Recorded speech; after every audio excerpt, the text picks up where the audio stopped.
I need you to do me a favor for a second and put your pride to the side, just for 5 minutes.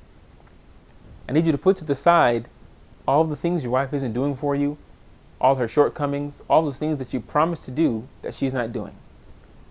We all have a picture in our minds of how we want our marriages to be. Most of us had a picture of the ideal marriage for us even before we got married.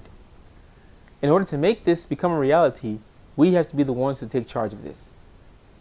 So, what are some of the things that you love? So let's take a married man. He loves basketball on Saturdays. He loves the Holiday Inn Hotel whenever he goes on a vacation.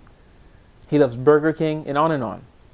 Gather all of these things in your mind that you love and realize that some of these things you will have to sacrifice in order to have a good marriage. The only way this is sustainable is if you're doing this not to show off to anyone, not even to show off to your wife, but you're doing this to please God. God will always notice it, and He will always reward you for it. As He says there in chapter 12, God will not let the reward of those who do good go to waste.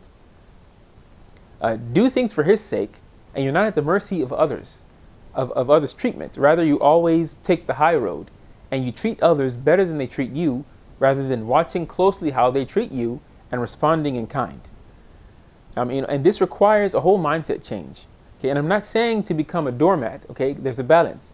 But what I am saying is that preference should be given to your wife's desires, dare I say it, most of the time. Now, many men think that if they do this, if they take this path of giving preference to their wife's desires and always treating her in the best manner possible, many men think that their wives will take advantage of them if they do this. And this, in fact, is not the case. God says in chapter 41, idfa' billati hiya ahsan, فَإِذَا الَّذِي بَيْنَكَ وَبَيْنَهُ عَدَاوَةٌ كَأَنَّهُ وَلِيٌّ حَمِيمٌ. Treat people better than they treat you. He said, push back with what is better. You will find that between you and the person that you had enmity, you will find that that person will become a close friend. So God has spoken. The force is too powerful. You can't fight it. Do all you can for your wife, and she will do all she can for you. So we all have this ideal picture of marriage in our heads, but that's not enough. We have to actually work for it. Don't worry about telling your wife what you're going to do. Let her see the change in your actions with her.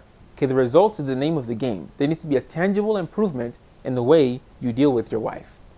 You can have the marriage you want, but it's going to take work. You're going to need help with this. And God says in chapter 2 to seek help with patience and prayer.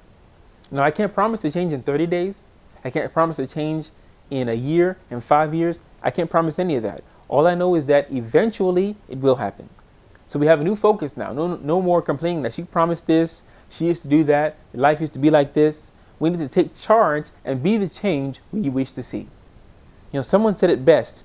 You are frustrated because you keep waiting for the blooming of flowers for which you have yet to sow the seeds. That means lead by example. Plant the seed. Take care of it. Make sure it gets sunlight and watch the flower blossom. Brother Q signing off. Assalamu alaikum.